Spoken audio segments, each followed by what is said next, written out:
ஃப்ரைடேக்கு ஒரு நல்ல கோவிலுக்கு போகலாம்னு கார் எடுத்துட்டு கிளம்பிட்டோம். அப்படி நாங்கள் வந்த இடம் தான் ஈசிஆர்ல இருக்க மத்ஸ்ய நாராயண கோவில்.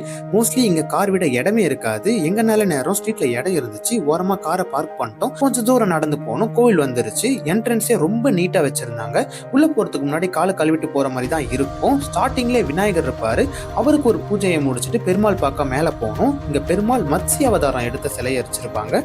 இதுதான் பெருமாளோட ஃபர்ஸ்ட் அவதாரம். பிரம்மாவோட வேதாச அயகிருவான்ற அசுரன் திருடிடுவான், அப்புறம் கடலை போயிடுவான். அந்த அவர்கிட்ட இருந்து வாங்குறதுக்கு தான் பெருமாள் இந்த அவதாரம் எடுத்திருப்பாரு. இங்கேயே பார்த்தீங்கன்னா நீங்க அனுமன், சிவன் எல்லாரையுமே பார்க்கலாம். நவகிரகங்களுமே ஒரு சின்ன மலையில வச்சிருப்பாங்க. அதை பார்க்கவே ரொம்ப பியூட்டிஃபுல்லா இருக்கும். இங்கேயே புக்ஸ் கூட இருக்கும். அது ஃப்ரீ கிடையாது, காசு கொடுத்து வாங்குற மாதிரி தான் இருக்கும். தனியா குழந்தைங்க கும்புறதுக்குமே செப்பரேட்டா சின்னதா பிளேஸ் இருக்கும். அங்க கிருஷ்ணர், சிவன், பார்வதி கல்வெட்டுல அழகா ஆர்ட் பண்ணியிருப்பாங்க. ராமர் எல்லாருமே பார்க்கலாம். இந்த இடமே ரொம்ப பீஸ்ஃபுல்லா இருக்கும். அப்புறம் பேக் சைட்ல நீங்க பீச் பார்க்கலாம். இந்த மாதிரி ஒரு கோவிலுக்கு லைஃப்ல ஒரு தடவையாச்சும் ஃப்ரெண்ட்ஸ் அண்ட் ஃபேமிலியை கூட்டிட்டு போயிட்டு வாங்க.